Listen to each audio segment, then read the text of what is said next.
Hello everyone and welcome back to the channel, and today I'm going to walk you through how to set up Xfinity new internet in 2025.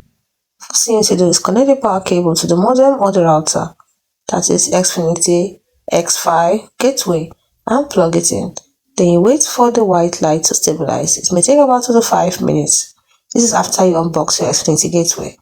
Next thing you're going to do is to download the Xfinity app. Install the Xfinity app from the App Store or Google Play Store, depending on the device you're using, and then log in with your Xfinity ID or create one if you're a new user. Then grant necessary permissions like location and Bluetooth. Next, you have to activate your internet. Tap Activate X5 Gateway or Get Started on the new device setup. Then follow the on-screen prompts. The app will detect and configure your modem automatically.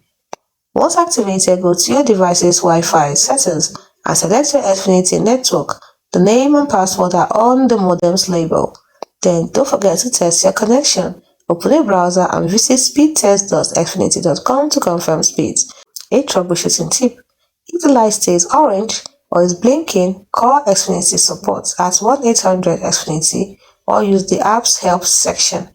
Drop a like if this works and subscribe for more tech guides. Hope you found this video helpful.